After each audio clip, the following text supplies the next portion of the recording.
Welcome to another video from Dr. Lock. We're looking at a Toyota ignition. This one, Toyota Corolla, not sure on the year model, probably 2006 or so.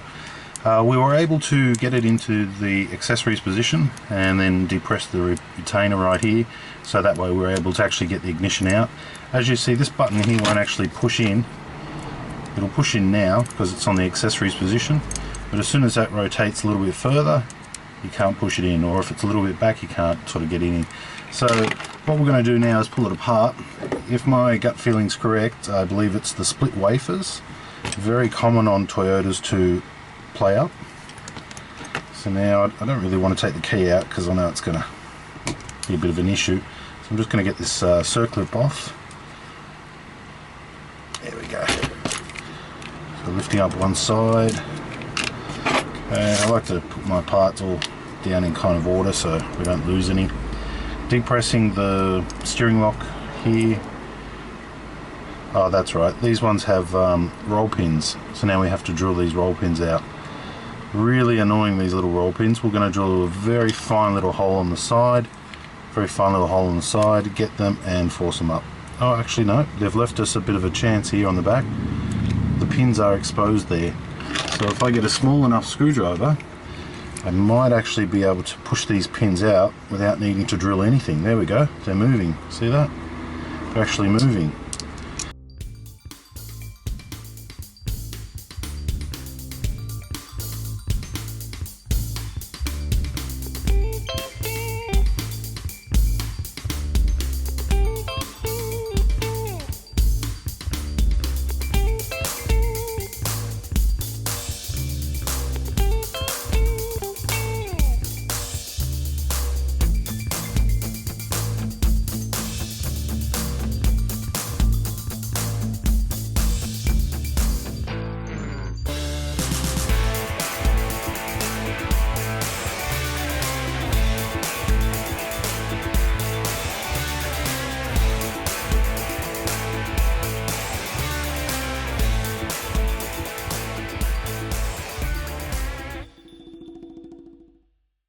Dots here, so there we go.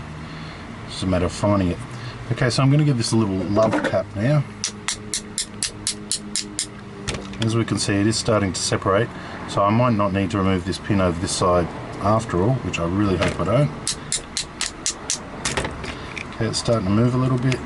Use my screwdriver just to wedge it around. Okay, so that's the hard part.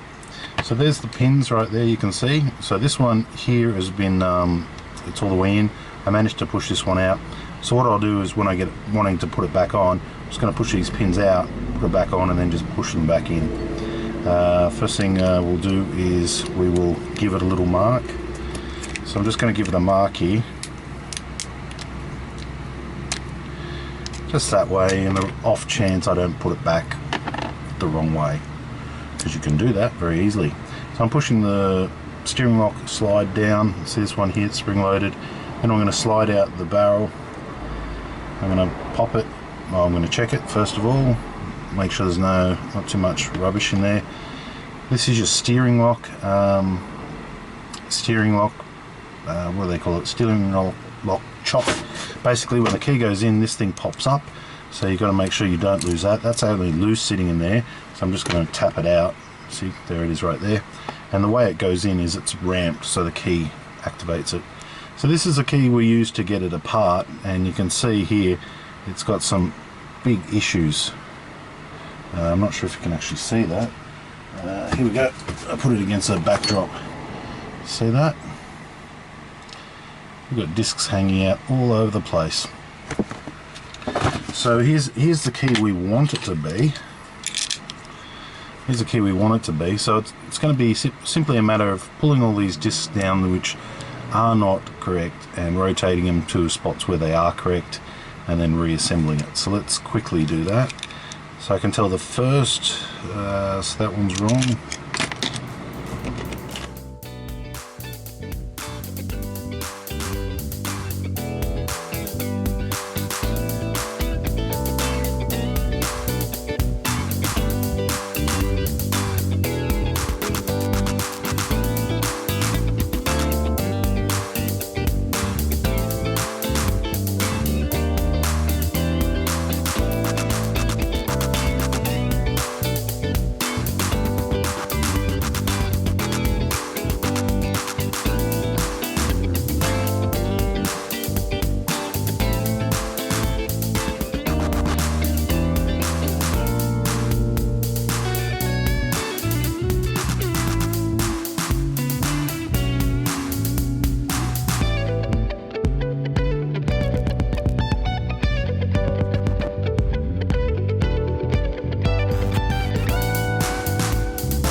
Okay, so I'm just working on my last disc here, and I've tried to put in a 1, and that's kind of shot it to the moon. As you can see there, that's really hanging out. So I'm going to use that one. That's the first one. And I've got my fingers over all the discs, as you might be able to see. That's so that they don't fall out. You've got to remember they're all spring loaded here. So if I take my finger off the underneath side, the discs are just going to fall everywhere.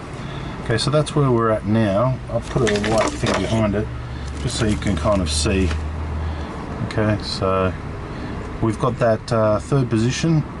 There's 1, 2, 3, 4, 5 positions. Each one has a cut on either side. So 5, you could pretty much say 10 cut, but they do have matching cuts on left and right. So not a lot of play in the plug. I'm pretty happy with that. The round, it'll turn in the ignition, which I'm happy with. I've had to leave this particular chamber out, but considering it's transponder key and all the rest, it's not too bad.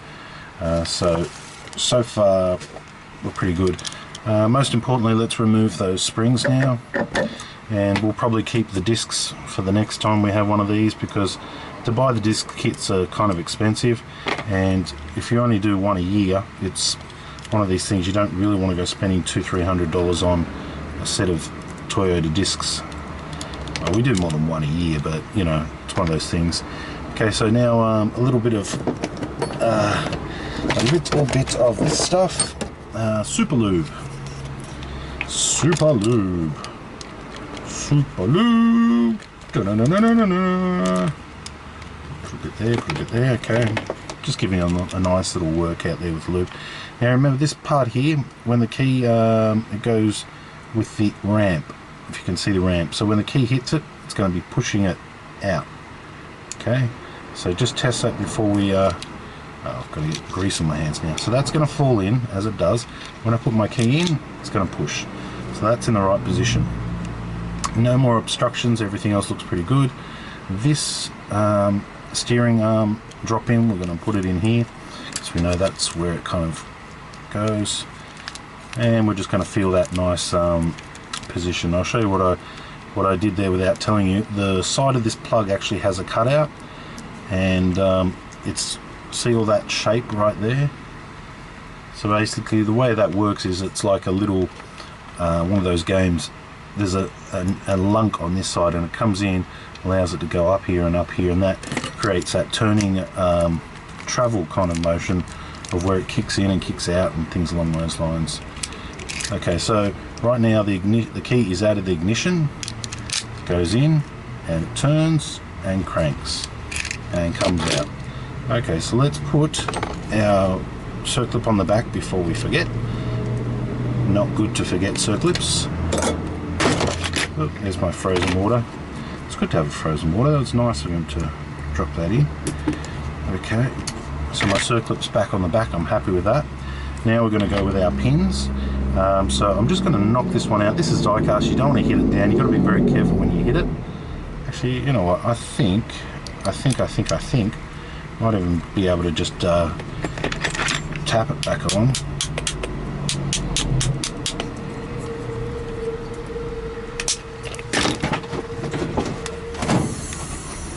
Hi there. You're not booking me, are you? There you go. You're getting a warning. Yep. Area. How many can offer, sir? Okay, so I'm only here for another 5 minutes. But it's not about the 5 minutes, sir. It's a busy street. We cannot park it up. Okay, so you're giving me a warning, yeah? We're issuing your tickets today. Sorry? We're issuing your tickets today. You just told me you give me a warning. Yeah, warning ticket. You can issue a warning ticket. Oh, okay, okay, but there's no fee to it, yeah? No, Sorry? $0 unless you've been, issued a warning like, for you cannot do your normal procedure. pedestrians. I us. know. Like, this is, we I know. come up here unless it's a complaint's coming. This is how it complaint. works. That's what we did. Yeah, I understand. Someone complain up here, people illegally park Okay. on the path street. Okay, well, I'll finish my thing and I'll get out of your way and I'll move on as quick as I can, okay? So how long is it going to take? 5 minutes. 5 minutes? Yeah, okay, thank you. Okay, you want to see what just happened? Okay, so we've got our cap back on. We've got our pin in there. Let's tap this pin in here.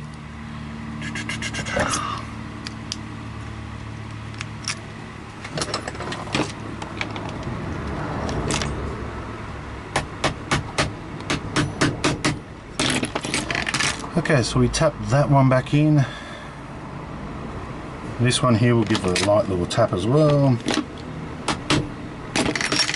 Okay, so I'm happy with that. Let's test it. It's good. Okay, so that's ignition. Rechanged it. We had to remove a few discs, I understand. Yes, we did butcher it just a little bit, but really we didn't have a complete set of discs, and there's so much security in it anyway. Picking of an ignition like this is unlikely. Stealing of the car is unlikely because it does have the transponder as well.